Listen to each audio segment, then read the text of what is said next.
10 দিনে নির্বাচন কমিশন প্রমাণ করেছে যে এই নির্বাচন কমিশন শক্ত মেরুদণ্ড নিয়েই কাজ করছে।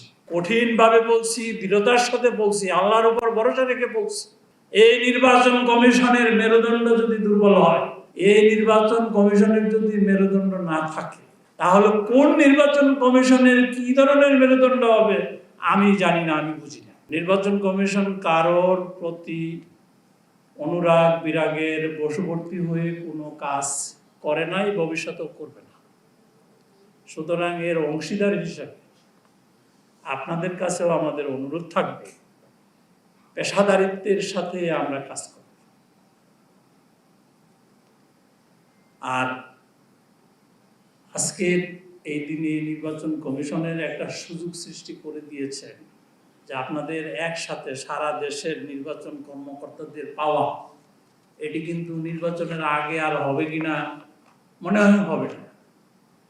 আমাকে নির্বাচন কমিশন সদয় হয়ে দায়িত্ব দিয়েছেন মাঠ পর্যায়ে, মাঠ প্রশাসনে আপনাদের সাথে সমন্বয় সাধন করতে হবে।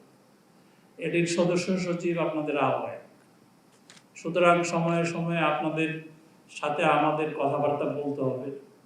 তো সবচেয়ে ভালো সুযোগ আজকে আপনারা আমাদেরকে করে দিয়েছেন। যেমন কালকে কেউ কেউ বলেছেন, স্যার ভোট কাস্টিং এর পার্সেন্টেজ 70 ছাড়ায় যাওয়ার সম্ভাবনা রয়েছে। বসুন্ধরা টিস্যু, অশুদ্ধতার বিরুদ্ধে এক বিন্দুও ছাড় নয়। সুতরাং এই যে বুথের সংখ্যা আপনারা কমাবেন, বুথে পার বুথ ভোটের সংখ্যা বাড়াবেন, একটু চিন্তা ভাবনা করুন। মানে আসান্বিত এবং মালয়েশিয়াতেও এই একই কথা, যে ভোটের পার্সেন্টেজ কিন্তু কাস্টিং এবার অন্যান্য বছরের তুলনায় সাধারণত 60%, 50% আমরা ধরি। এবারের ভোটের কাস্টিং নাকি ভোটাররা নাকি ভোট যুদ্ধে তারা নাকি অনেক বেশি হারে ভোট দিবে। এটি শুনে ভালো লাগলো। আপনারা কি মনে করেন? তাহলে এই যে ভোটে ভোট দেওয়ার জন্য ভোটারদের যে জাগরণ, এটির অংশীদার আপনারা। আমি হিসাব করে দেখেছি এই নির্বাচন কমিশন আপনাদেরকে নিয়ে, আপনাদের সহযোগিতায়, আপনাদের বুদ্ধিমত্তা দিয়ে ঘরে ঘরে ভোটার তালিকা, তারপরে আপনার ডেলিমিটেশন, নিবন্ধন, তারপর পর্যবেক্ষক নীতিমালা, আরপিও সংশোধন, আচরণ বিধিমালা, তারপরে আপনার আরো কি আছে, সব কাজই তো করছেন আপনারা, আপনারাই তো করছেন। এটার কৃতিত্বের দাবিদার আপনারা। সুতরাং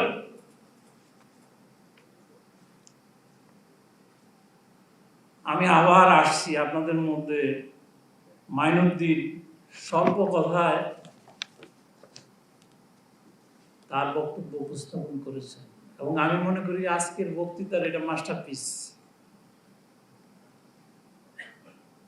সৎ কাজে সহযোগিতা করো, অসৎ কাজে অসহযোগিতা করো, আল্লাহর কথা। এবং এটি যদি আমরা নিশ্চিত করতে পারি, আলহামদুলিল্লাহ আমরা সফল হবই ইনশাআল্লাহ।